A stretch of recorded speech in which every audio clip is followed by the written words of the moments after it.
response benefit. We'll provide $2,000 a month for the next 4 months for workers who lose their income as a result of COVID-19. This will replace the two benefits we announced last week, the emergency care benefit and the emergency support benefit, in order to streamline the process. Like I said from the start, we will adapt our approach wherever needed. If you've lost your job because of COVID-19, whether you're full-time, contract, or self-employed, this new benefit will be there for you.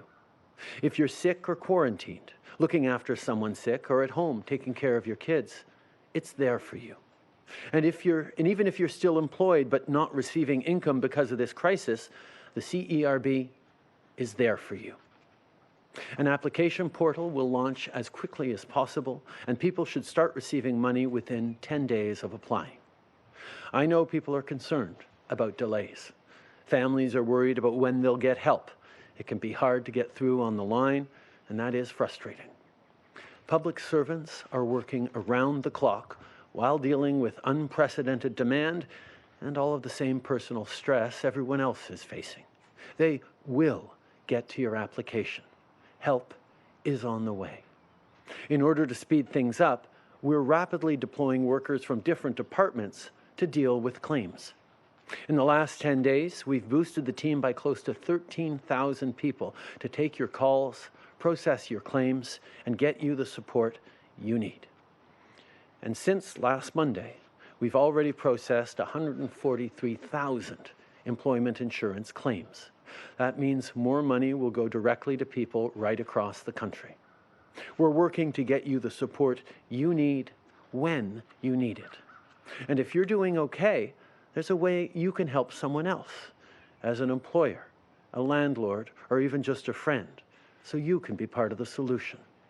It can make all the difference, because it's by working together that we'll get through this. And our team knows that. We're collaborating with the provinces and territories, as well as with First Nations, Inuit, and Métis Nation communities to coordinate our efforts and ensure that everyone is supported. Earlier this week, with the premiers, we also discussed testing for COVID-19. We know that how long you wait for your results varies widely.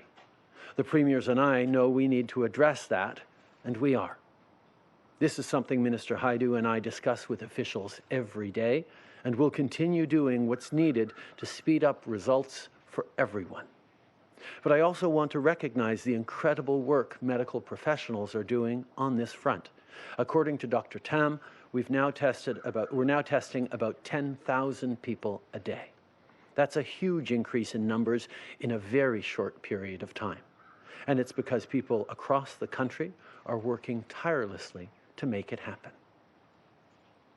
At the same time, we're helping companies, labs, and scientific institutions produce and supply what we need most, from masks and ventilators to vaccines and antiviral drugs. We're collaborating with airlines to get Canadians home from abroad and instructing everyone that they must isolate at home for 14 days. We're also working with our international partners on this crisis. This morning, I had calls with President Sall of Senegal and President Kagame of Rwanda to share strategies on keeping people safe and addressing the economic impacts of this pandemic. I've also spoken to Prime Minister Abiy of Ethiopia and President Kenyatta of Kenya about international coordination. And tomorrow, I'll be speaking with other G20 leaders to discuss further global coordination to our response. Plus que jamais, c'est absolument essentiel que les Canadiens aient accès aux dernières informations. Mais comme tout le monde, les médias ressentent eux aussi les conséquences du virus. Pour faire en sorte que les journalistes puissent continuer à faire leur travail, qui est encore plus essentiel en temps de crise, notre gouvernement annonce aujourd'hui des mesures pour les appuyer. Le ministre Guilbeault donnera plus de détails tantôt, mais en attendant, je tiens à remercier tous les journalistes et nos médias canadiens qui gardent les Canadiens au courant des derniers développements avec des faits et des informations fiables. On apprécie énormément votre travail. Right now, it's more important than ever that Canadians have access to the latest news and information. To ensure that journalists can continue to do this vital work, our government is announcing new measures to support them.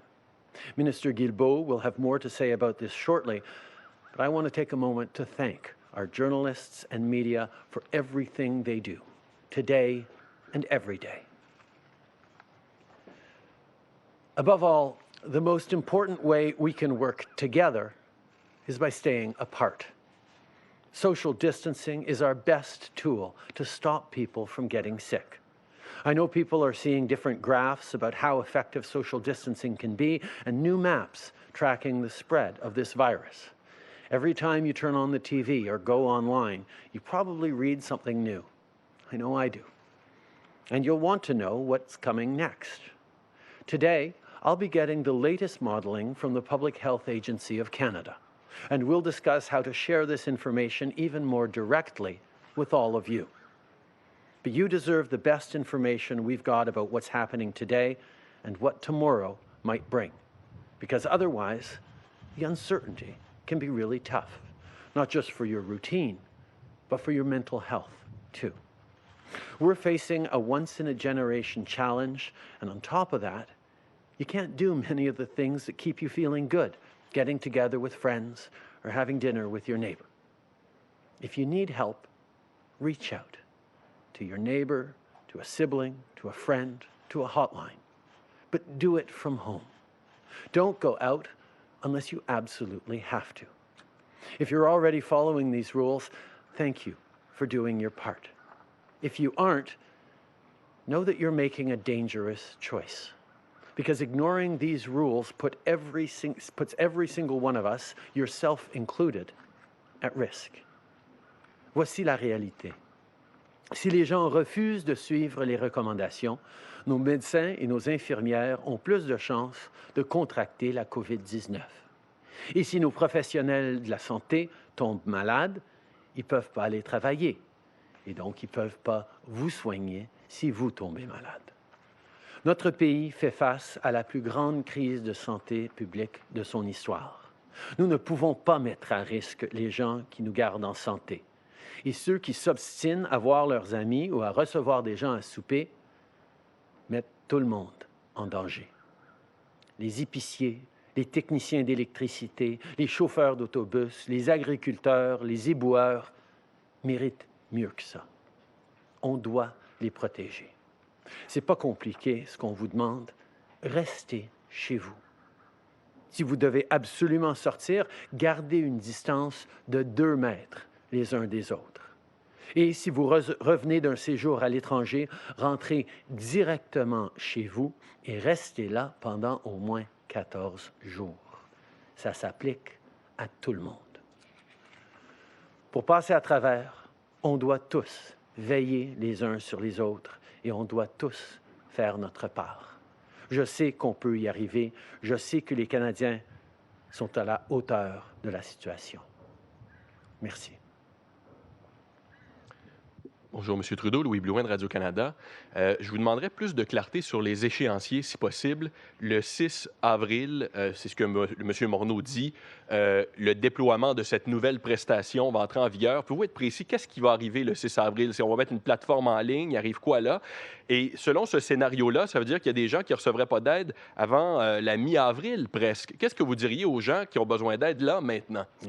D'abord, on est en train de travailler dans une situation sans précédent. On reconnaît la pression de devoir aider les gens le plus rapidement possible, mais on reconnaît aussi que c'est énormément de gens qu'il faut aider dans un très court délai et on a besoin de développer des systèmes rapides mais fiables pour pouvoir le faire. C'est ce sur quoi le gouvernement au complet est en train de travailler et effectivement, on espère pouvoir avoir ce système en place pour le 6 avril avec l'argent qui arriverait dans les jours qui suivraient. On espère que ce serait très rapide. On espère pouvoir prendre des enregistrements même bien avant le 6 avril, mais c'est ce sur quoi on est en train de travailler. Par rapport aux gens qui ont besoin d'aide, on reconnaît qu'il y a des gens qui font face à des difficultés maintenant, que des gens qui ont arrêté de travailler il y a presque 2 semaines vont avoir des chèques de paye qui devraient rentrer, qui ne vont pas rentrer. Alors, on va faire tout ce qu'on peut pour les aider avec de l'accès au crédit, avec d'autres mesures nécessaires. On est en train d'écouter, d'être là les uns pour les autres, mais il va falloir qu'on travaille très fort, tout le monde, pour passer à travers. We recognize that this is an unprecedented situation with an overwhelming amount of demand by Canadians to get money as quickly as possible. We need to make sure we're getting that money out quickly, but also reliably to Canadians, and that means doing things that government hasn't done before and scaling up our processes extremely quickly. We need to do that in a way that is going to be both reliable and quick, and that's why we're pulling together people from across government to get this done. We are hopeful that the system will be up and running by the 6th of April, and that checks or the direct deposits will be flowing days after that. We recognize that that is a ways off still, and there are people who stopped working a week and a half ago, 2 weeks ago, that are now receiving their last paycheck and not knowing when the next money is kind of coming in. We recognize that. We're looking for ways to help people bridge through credit or other measures their ability to make it to the arrival of the Canada Emergency Response Benefit, but we will continue to work diligently and rapidly to make sure we're helping every Canadian we can. Prime Minister Marika Welsh with the Globe and Mail. 60 business groups are calling on Canada to launch a wage subsidy that's in line with the UK and Denmark. So 70 to 80%, they say it would be much more efficient than the slow process that you're rolling out right now. You've been asked about this for several days now. Your question keeps being, things are still on the table, but people are laying off workers now. Now you seem to be saying that struggling businesses could choose to simply not pay their employees rather than laying them off, and the workers could then receive payments under this new benefit. Is that what you are urging struggling businesses to do, and why not go with the higher wage subsidy? We are absolutely looking at more direct help for businesses. We recognize that in an ideal situation, businesses wouldn't have to lay off people, and people wouldn't have to feel like they've lost their job and don't have a job to come back to after this crisis. So we are working with business groups. We are working with small businesses, hearing their concerns, looking very carefully at the models put forward in other parts of the world, like Denmark and Germany and others, and looking at how we can make that work or make equivalent things work here in Canada. We will have more to say on that in the coming days. Okay.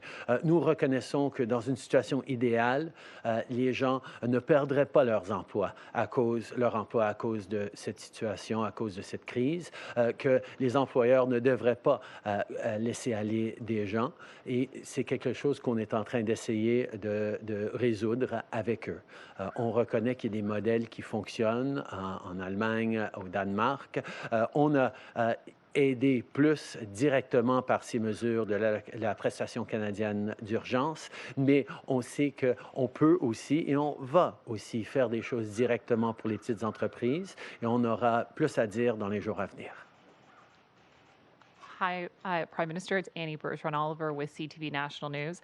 I know you just talked about more direct support for businesses, but can you be more specific in the meantime? You said it will come out later this week.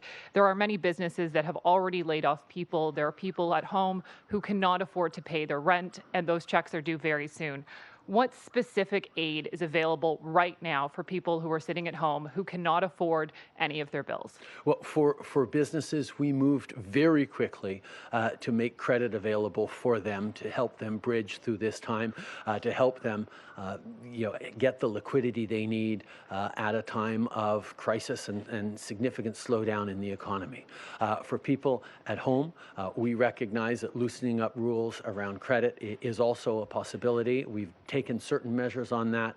We know people are anxious. We know that their final paychecks from 2 weeks ago, from last week, are starting to come in now, and they don't know where the next one is going to come in or when the next one is come in.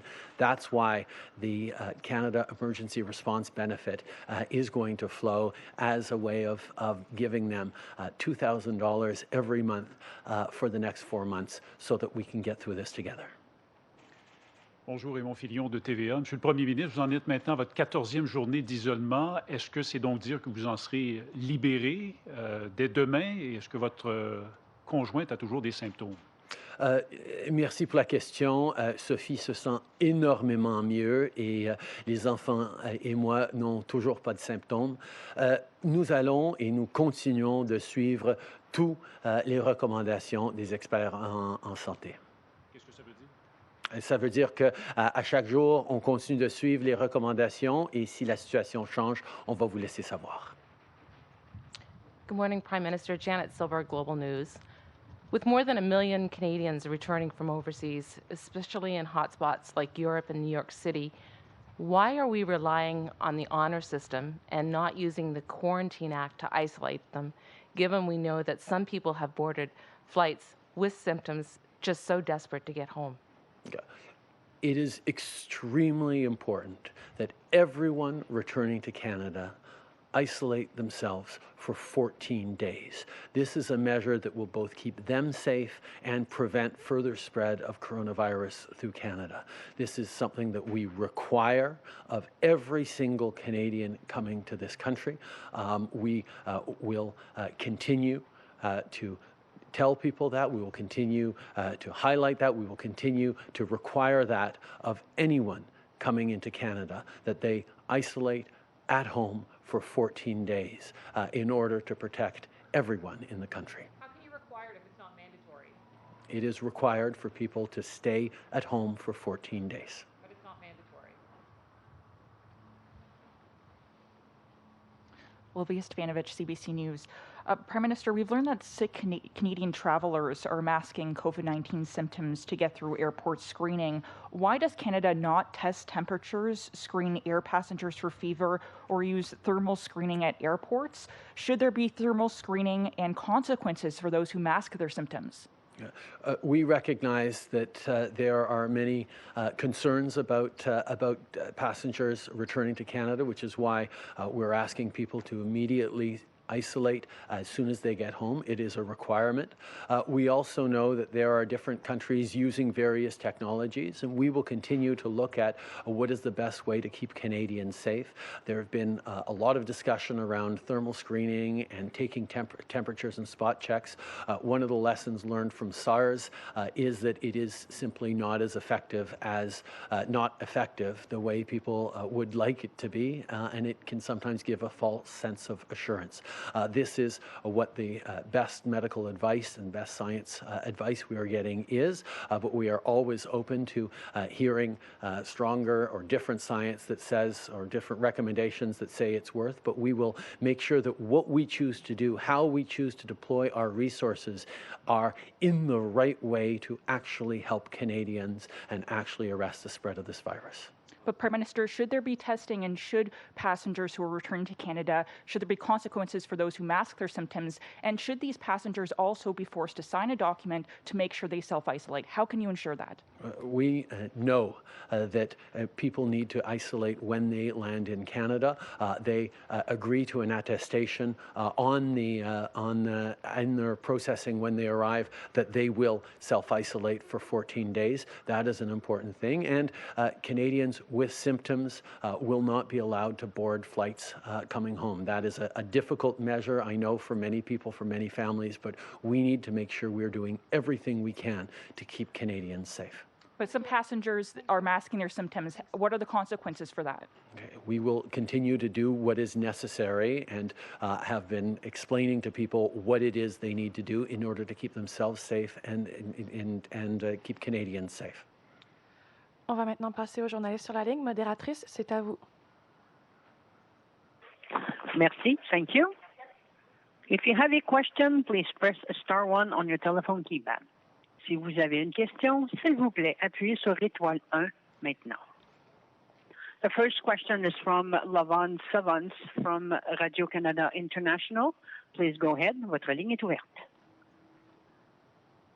Yes, hello, Prime Minister.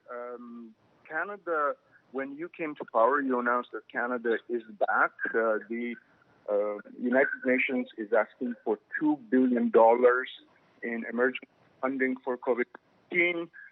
Is your government prepared to join this fund? And is Canada setting aside equipment to send to countries that are very hard hit and cannot buy this equipment on the market? In our $1 billion COVID-19 response announced last week, we had already set aside money for international efforts.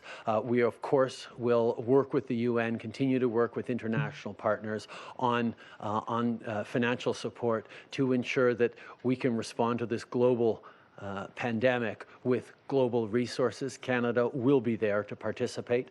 And I can also highlight on your second question that we are ramping up production of necessary equipment, of emergency medical equipment, of medications. We know that there is a potential need for much more in Canada, but there is certainly a need for much more around the world. And Canada will be part of the solution, not just to make sure that Canada has all the equipment and supplies needed for our citizens, so should the situation get worse, but we will have, hopefully, equipment and supplies to share with the vulnerable parts of the world that will desperately need help.